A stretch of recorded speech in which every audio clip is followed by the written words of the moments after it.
दोस्तों नमस्कार। वृश्चिक राशि वाले मेरे मित्रों, आप सभी का आज के ज्योतिष के इस बेहद ही विशेष और आपकी जिंदगी में एक क्रांतिकारी बदलाव लेकर आने वाले कार्यक्रम में बहुत बहुत स्वागत है। हृदय से अभिनंदन है। माता रानी आपकी हर एक मनोकामना पूरी करे और इस नवरात्रि आपके सारे कष्ट हर लें। दोस्तों, आज के इस वीडियो में जो ज्ञान हम आपको देने जा रहे हैं वह बेहद ही चमत्कारी और असरदायक है। इस ज्ञान का प्रयोग करके हजारों लोगों ने अपने जीवन को बदला है, तो आपका भी निश्चित ही बदलेगा, हमें पूर्ण विश्वास है। तो पूरे नवरात्रि अपनी जेब में रखना यह एक चीज। दोस्तों, आपके आने वाले कष्ट वापस लौट जाएंगे और आपके जीवन में खुशियां ही खुशियां भर जाएंगी, क्योंकि इस एक चीज को अपनी जेब में रखते ही आपके आसपास एक ऐसा ऊर्जा का चमत्कारी और सकारात्मक वातावरण तैयार होगा जो आपके हर एक दुख तकलीफ को समाप्त कर देगा और आपकी ओर बरकत को, यानी कि आपकी उन्नति, आपकी खुशियां और धन दौलत को खींचेगा। बस यही तो एक इंसान को अपने जीवन में चाहिए। और एक बात हम दोस्तों आपको बता दें कि आपके जीवन की समस्याओं की जड़ पैसा ही है। यदि आपके पास ढेर सारा पैसा होता तो आप विचार करके देखिए कि क्या आपके जीवन में वे समस्याएं होती जो आज आपके जीवन में हैं। हमें उम्मीद है कि इसमें से 90% समस्याएं तो सिर्फ पैसा कम होने या ना होने की वजह से है। जी हाँ दोस्तों, याद रखना कि गरीबी एक श्राप है और अमीरी ईश्वर का वरदान है। अब ये बातें हो सकता है कि आपको थोड़ी सी कड़वी लगती हों, लेकिन यह सत्य है। हमारे धर्म ग्रंथों में, पौराणिक कथाओं में भी आपने सुना होगा कि जब भगवान किसी को दंड देते थे तो अगले जन्म में उसे किसी गरीब ब्राह्मण के यहाँ पैदा कर दिया जाता था। फिर वह जीवन भर गरीबी का दंश भोगता रहता था और भीख मांग कर खाता था। ठीक इसी प्रकार यदि भगवान किसी के तप से, किसी की पूजा पाठ और सत्कर्म से प्रसन्न होते थे तो उसे अमीर व्यापारी के घर या राजा के घर पैदा किया जाता था और वह जीवन भर सुख भोगेगा। जी हाँ दोस्तों, आप खुद ही सोच कर देखिए, यदि आपको तेज भूख लगी है और आपके पास खाने की कोई व्यवस्था नहीं है तो क्या ऐसे में आपको कुछ और सूझेगा? नहीं दोस्तों, सिवाय खाने के आपको कुछ भी समझ नहीं आएगा। चाहे फिर वह ईश्वर हो, चाहे भक्ति हो, चाहे धर्म हो, चाहे आपका स्वयं का कितना ही बड़ा या छोटा कार्य क्यों ना हो। कहने का मतलब यह है कि चाहे कोई माने या ना माने, लेकिन धन आज के समय की पहली आवश्यकता है जीवन को अच्छी तरह से सुखमय जीने के लिए। तो दोस्तों, आपकी यही सबसे बड़ी और मूल समस्या का अंत इस एक चीज को अपनी जेब में रखने से हो जाएगा। अब याद रखना है कि यह नवरात्रि स्पेशल उपाय है, तो इसे आपको केवल नवरात्रि तक ही अपनी जेब में रखना है। अब हम जानते हैं कि आपके मन में कई प्रकार के प्रश्न उठ रहे होंगे कि आखिर वह कौन सी चीज है और उसे नवरात्रि में ही क्यों रखना है, उसके गुण क्या हैं, उसके लाभ क्या हैं और उसकी सबसे बड़ी खासियत जो नवरात्रि में ही उसे सक्रिय बनाती है वह कौन सी है। जी हाँ दोस्तों, तो आप चिंता न करिए, आपके सारे प्रश्नों के जवाब हम आगे इस वीडियो में देने वाले हैं। दोस्तों, यह वीडियो आपके लिए बेहद आवश्यक है और आज की आपकी परिस्थितियों के अनुकूल है, तो इसे आप पूरा देखें। यदि आप इसे पूरा देखेंगे तो आपकी हर मनोकामना पूरी होगी, हमें पूर्ण विश्वास है, क्योंकि इस वीडियो में हमने बेहद ही शक्तिशाली जानकारी आपको दी है। तो बस आपसे एक ही निवेदन है कि इस तरह के वीडियो बनाने में बहुत मेहनत लगती है, बहुत ही ध्यान से चुन चुनकर एक एक बात आपके लिए लेकर आते हैं। अब यदि आप इस वीडियो को पूरा देख लेंगे तो हमारी मेहनत सफल हो जाएगी और माँ भद्रकाली के लिए हमारी भक्ति भी सफल हो जाएगी। जी हाँ दोस्तों, उम्मीद है कि आप समझ रहे होंगे कि हम आपसे क्या कहना चाहते हैं। चलिए अब आज के इस महत्वपूर्ण और ज्ञानवर्धक वीडियो की शुरुआत करते हैं, लेकिन इससे पहले आपसे एक निवेदन है कि कमेंट बॉक्स में पूरे भक्ति भाव से माई को याद करते हुए जय माँ भद्रकाली कृपा करो एक बार नहीं 3 बार लिखना। साथ ही साथ दोस्तों, आप अपना नाम, अपना स्थान जहां आप रहते हैं और अपने जीवन की मूल समस्या कमेंट बॉक्स में लिखकर हमें भेजें। शनिवार के होने वाले सर्व मनोकामना पूर्ति हवन में हम आपकी समस्या की अर्जी माई के दिव्य दरबार में लगा देंगे और सर्व मनोकामना पूर्ति हवन में आपके नाम से आहुतियां भी करवा देंगे। इससे आपके जीवन के कष्ट माई एक एक करके हर लेंगी, समाप्त कर देंगी। इसी के साथ साथ दोस्तों, माई के इस दास का आपसे एक छोटा सा निवेदन और है कि यदि आप हमारे चैनल पर पहली बार आए हैं तो इसे सब्सक्राइब करके बगल में जो घंटी का निशान है उसे भी अवश्य दबा दें। ऐसा करने से आप हमारे दिव्य परिवार के सदस्य बन जाएंगे। फिर हम जो भी पूजा पाठ अनुष्ठान जनहित में करेंगे उसका सबसे बड़ा फायदा आपको ही होगा, क्योंकि दोस्तों परिवार के सदस्यों को तो सबसे पहले लाभ प्राप्त होता ही है। तो चलिए जल्दी से चैनल को सब्सक्राइब करिए, फिर आगे बढ़ते हैं। दोस्तों अब हम आपको बताते हैं उस एक चीज़ के बारे में जो आपको पूरे नवरात्रि अपनी जेब में रखना है। अब यहाँ पर कुछ लोग इस वीडियो को नवरात्रि शुरू होने के कुछ दिन बाद देख रहे होंगे, तो आपको फिक्र करने की कोई ज़रूरत नहीं है। जितने भी दिन नवरात्रि के अभी बचे हुए हैं उन दिनों में आप इस एक चीज़ को अपनी जेब में रखना। अब इसे आपको कब रखना है और क्या इसका विधान है और क्या यह चीज़ है, सारी बातें आप ध्यान से समझिए। दोस्तों आपको इस एक चीज़ को अपनी जेब में तब रखना है जब आप अपने किसी ज़रूरी कार्य के लिए घर से बाहर जा रहे हो और आप चाहते हैं कि आपको उस कार्य में भरपूर सफलता प्राप्त हो। जैसे कि आप अपनी नौकरी पर जा रहे हैं, काम धंधे व्यापार पर जा रहे हैं, या फिर कोई ऐसा आपका विवाद है जैसे कोर्ट कचहरी आदि का कोई विशेष मामला है जिसे आप सुलझाना चाहते हैं और उसका फैसला यानी उसका निर्णय भी अपने हित में चाहते हैं। तो ऐसी परिस्थितियों में आपको यह चीज़ अपनी जेब में रख कर ले जानी है। दोस्तों हम जो आपको बताने जा रहे हैं वह कोई साधारण वस्तु नहीं है। याद रखना कि इसका बहुत बड़ा शास्त्रीय विधान है और इस एक चीज़ के अंदर 9 देवियों की संपूर्ण शक्ति समाहित है। तो इसे बिल्कुल भी हल्के में मत लेना, सारी बातों को पूरी गंभीरता से समझना और इसका एक विशेष विधि और विधान है। यूं ही उठाकर इसे अपनी जेब में यदि आप रख लेंगे तो यह बिल्कुल महत्वहीन है। जी हाँ दोस्तों, याद रखना कि यह पूरा ब्रह्मांड, यह पूरा संसार नियमों से और तय किए गए विधानों से चलता है। सूर्य समय पर निकलता है, समय पर अस्त होता है। सर्दी गर्मी बरसात सारे मौसम अपने समय पर आते हैं और अपने समय पर जाते हैं। यहाँ तक कि पेड़ पौधों के अंदर फल फूल लगने का भी एक नियम होता है, एक समय होता है। अब मानव अपनी मनमानी करे, नियमों को ना माने, उसके मन में जो आए वो करे, तो वह प्रकृति से या भगवान के बनाए नियमों से तालमेल नहीं बैठा पाएगा और जीवन में हमेशा कष्ट भोगेगा, परेशानियां भोगेगा। तो इससे बेहतर यह है कि आप अपने ज्ञान की आंखों को खोलें और भगवान के द्वारा बनाए हुए नियमों को, विधानों को, या यूँ कहें कि प्रकृति के नियमों का पालन करते हुए अपने जीवन को जिएं, तो निश्चित तौर पर आपको हर एक काम में सहायता मिलेगी।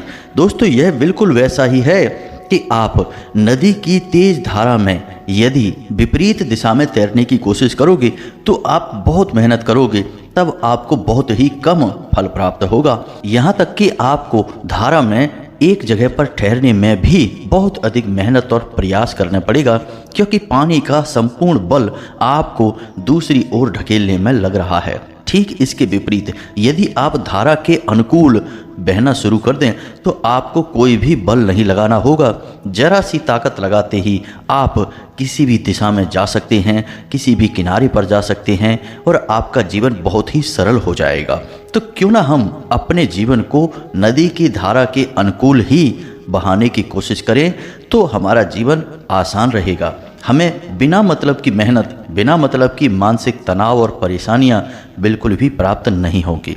दोस्तों कहने का मतलब यह है कि जीवन के कुछ वास्तविक और सरल नियम हैं, उन्हें आप अपने दिमाग में बैठाइए, जीवन अपने आप ही सरल हो जाएगा, विश्वास मानिए। दोस्तों जीवन रूपी इस गाड़ी के आप ड्राइवर बनने की कोशिश ना करें, आप बगल की सीट पर बैठ जाएं और इस गाड़ी का ड्राइवर भगवान को बना दें। भगवान से कहें कि हे प्रभु, आपका जैसा मन करे वैसा आप हमारे जीवन को चलाइए, जहां मन करे वहां ले जाइए, हमें सब कुछ स्वीकार है, आपका आशीर्वाद मानकर हम सब कुछ ग्रहण कर लेंगे। इस भाव के साथ अपने जीवन के हर छोटे बड़े कार्य को करिए, फिर देखिए कि भगवान आपको कहां लेकर जाते हैं। याद रखिए कि जिस ईश्वर का स्वयं का स्वरूप सच्चिदानंद है, वह आपके जीवन में दुख क्यों भरेगा? वह तो सच्चे आनंद का स्वरूप है, तो आपको भी निश्चित तौर पर आनंद देगा। जी हाँ दोस्तों, अब ये सारी बातें हम आपको इसलिए बता रहे हैं कि कई बार दोस्तों ऐसा होता है कि हमारे जीवन के कष्ट, बिना मतलब के तनाव और परेशानी का कारण हम स्वयं ही होते हैं। ज़रूरत से ज़्यादा चीज़ों के बारे में विचार करना, ज़रूरत से ज़्यादा चिंताएं करना और भविष्य को लेकर अनावश्यक रूप से परेशान रहना, दोस्तों ये सारी वो चीज़ें हैं जो आपको दिन रात परेशान करती रहती हैं। दोस्तों भगवान ने तो स्वयं ही कहा है, कर्मण्डे वाधिकारस्ते माँ फलेषु कदाचन, तुम कर्म करो, फल की इच्छा ना करो, वह हम देंगे। हम निर्णय लेंगे कि क्या मिलना है और क्या नहीं मिलना है और कैसे मिलना है। यानी यहाँ पर बात हो रही है भगवान के बनाए नियमों की, प्रकृति की। आपकी राशि के जातकों की एक सबसे बड़ी समस्या यह है कि हर छोटी बड़ी बात को बहुत विचार करते हैं, छोटी छोटी बातों को अपने दिल से लगा लेते हैं और कभी कभी तो ऐसी ऐसी बातों के लिए विचार में खोए रहते हैं जिनका आपके जीवन के आज के समय से कोई खास लेना देना भी नहीं है। तो थोड़ा सा व्यवहारिक होकर सोचें और जिन चीज़ों को आप नियंत्रित नहीं कर सकते हैं उन चीज़ों के बारे में सोचना बिल्कुल ही छोड़ दें, क्योंकि उन्हें भगवान नियंत्रित कर रहे हैं और वे चीज़ें हैं जिनका निर्णय भगवान करेंगे और जिनका फल भी भगवान ही आपको देंगे। उनके बारे में आप अपने दिमाग पर बिना मतलब का वजन लेकर घूम रहे हैं, यह आप गलत कर रहे हैं। आपको केवल उन चीज़ों के बारे में सोचना है जिन्हें आप नियंत्रित कर सकते हैं, जिन पर आपका जोर चलता है।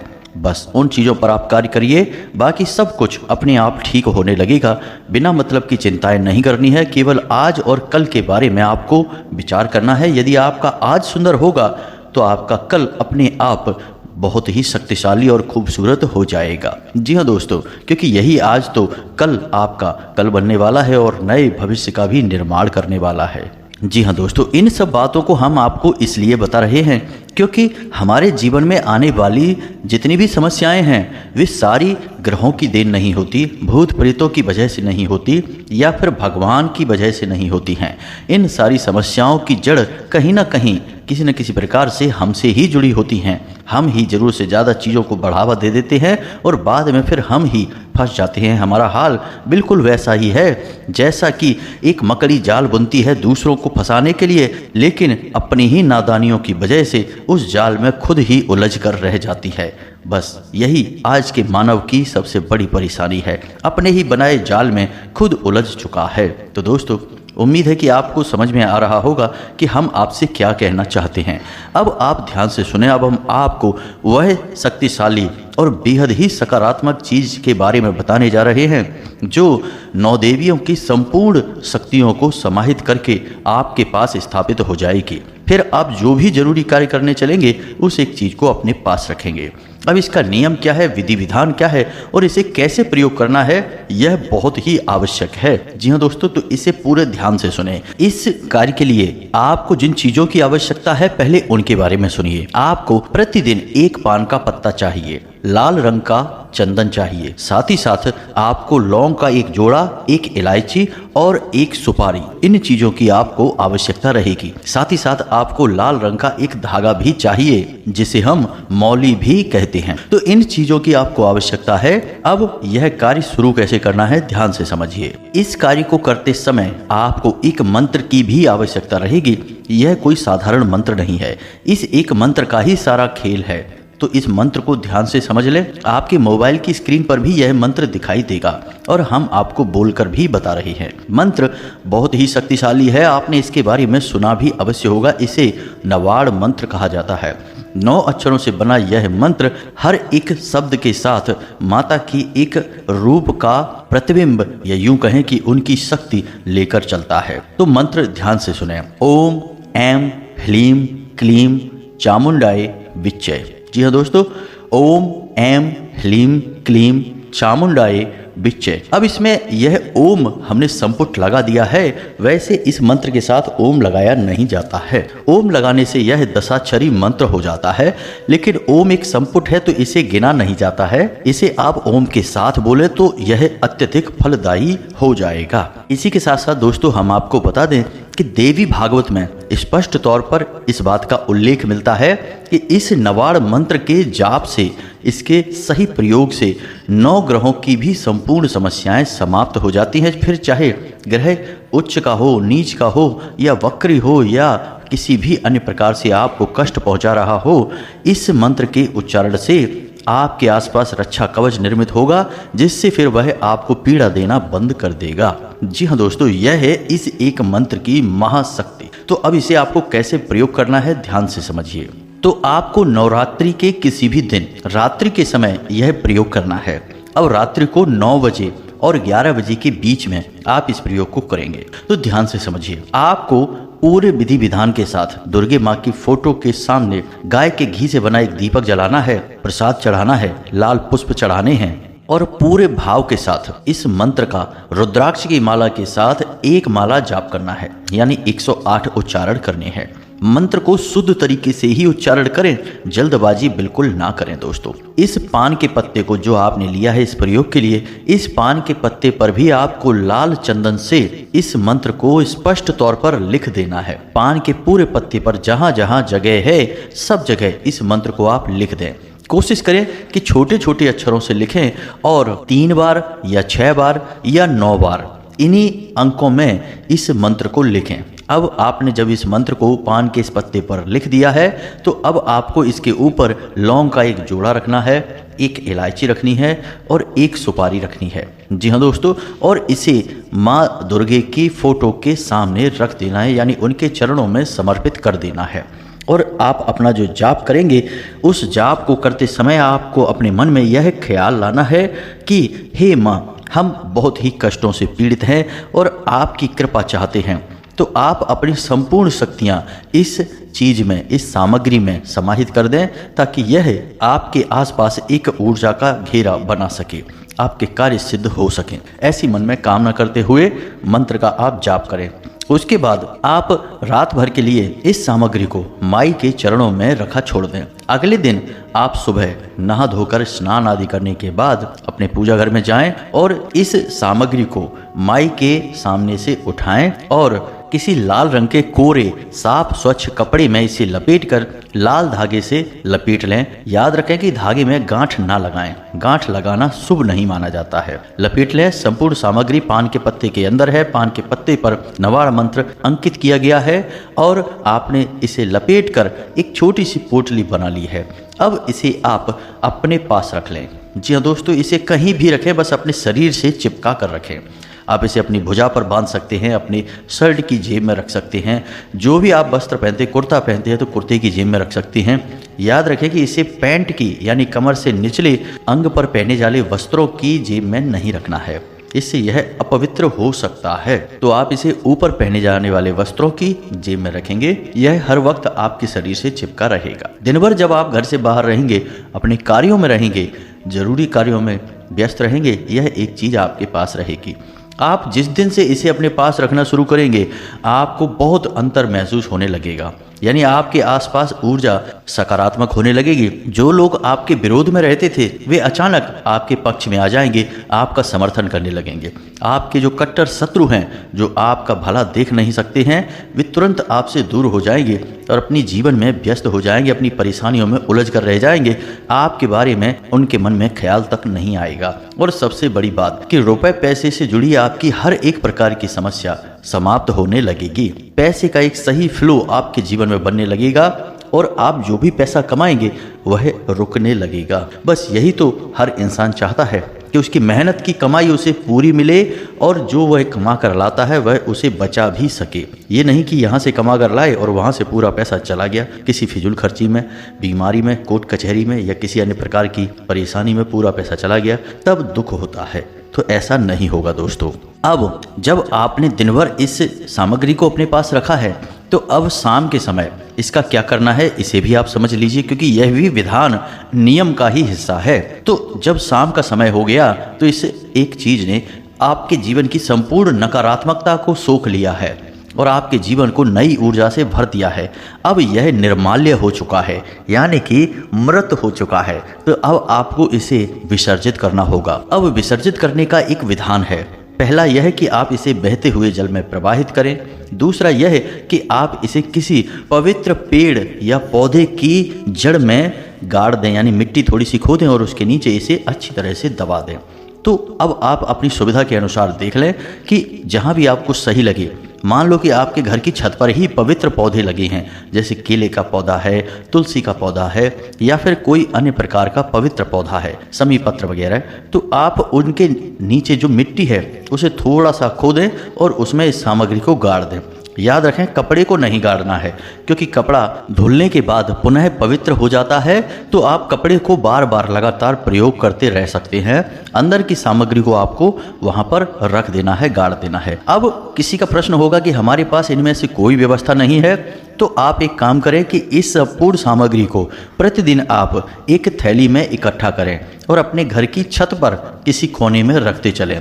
अंदर नहीं रखें, छत पर रखते चलें। उसके बाद जब 9 दिन का यह उपाय समाप्त हो जाए, 9 देवियां अपने पवित्र धाम में वापस चली जाएं, तो उसके बाद इस थैली को जब भी आपको समय मिले तो किसी ऐसे स्थान पर जाकर विसर्जित कर देना है। जी हाँ दोस्तों, यह एक बार में आपका कार्य हो जाएगा, बार बार आपको यहाँ क्रिया करने की आवश्यकता नहीं रहेगी। दोस्तों याद रखना कि जीवन में जब भी हम कोई धार्मिक क्रिया या कोई अनुष्ठान करते हैं, सब में एक चीज बहुत आवश्यक है जो हमारे अंदर होनी चाहिए, वह है आस्था, विश्वास। जी हाँ दोस्तों, जब तक आपके मन में भाव नहीं है, विश्वास नहीं है, शंकाएं हैं, तो फिर चीजें फलित नहीं होती हैं। सारा खेल विश्वास का है। मानो तो पत्थर में भी भगवान, और ना मानो तो मूर्ति भी पत्थर ही है। बिना मतलब के शक बहम मन में भर के घूमने से कुछ होता नहीं है। जब ठोकरें खा खा के मन भर जाता है तो फिर कहीं ना कहीं किसी न किसी की शरणागति होना ही पड़ता है। यही इस संसार का विधान है। तो जितना जल्दी हो सके इन बातों को समझ लो और अपने जीवन में उतार लो। जीवन निश्चित तौर पर सफल हो जाएगा। हम हर वीडियो में कहते हैं, फिर कहते हैं कि आपकी राशि के जातकों का उद्धार केवल और केवल भगवान की शरण में जाकर ही होगा। यह आप लिखित में हमसे ले सकते हैं। जब तक आपके मन में भगवान की भक्ति को लेकर भाव नहीं है, शक है, बहम है, तब तक आप जीवन में परेशान होते रहेंगे, ठोकरें खाते रहेंगे। तो बस आप समझ लो कि हम आपको क्या समझाना चाहते हैं। भक्ति मार्ग ही आपके लिए जीवन का आधार होना चाहिए। उम्मीद है कि जो बातें हमने आपको बताई हैं वे आपको अच्छी तरह से समझ में आ गई हैं। फिर भी यदि कोई प्रश्न आपके मन में हो तो आप पूछ सकते हैं कमेंट करके। हम आपके प्रश्नों के जवाब देने की पूरी कोशिश करेंगे। वैसे तो हम अपने वीडियो में हर एक बात आपको खुलकर बताने की कोशिश करते हैं। यदि आप हमारी वीडियो को पूरे ध्यान से देखेंगे तो आपको कोई प्रश्न मन में उठेगा ही नहीं। इसीलिए हमारे वीडियो थोड़े से लंबे हो जाते हैं, क्योंकि ज्ञान को हम पूरे विस्तार के साथ देना चाहते हैं। अब हमने अपना कार्य कर दिया है, अब आपका नंबर है अपना कार्य करने का। आप अपना कार्य करिए, फिर देखिए हम और आप मिलकर आपके जीवन के हर एक कष्ट को समाप्त कर देंगे। इस बात की हम गारंटी देते हैं, क्योंकि हमने शरण भी तो माई की पकड़ रखी है। और जब माई महामाई हमारे साथ हैं तो फिर हमारा कोई बाल भी बांका नहीं कर पाएगा। जी हाँ दोस्तों, यहाँ पर हम अपनी और आपकी दोनों की बातें कर रहे हैं। उम्मीद है कि आपको सारी बातें समझ में आ गई होंगी। यदि हमारा वीडियो आपको अच्छा लगा, ज्ञान अच्छा लगा, तो वीडियो को लाइक भी अवश्य करें। कमेंट बॉक्स में पूरे भक्ति भाव के साथ जय माँ भद्रकाली कृपा करो अवश्य लिखें। मिलते हैं अगले ज्ञानवर्धक वीडियो में, तब तक के लिए धन्यवाद। जय माता की।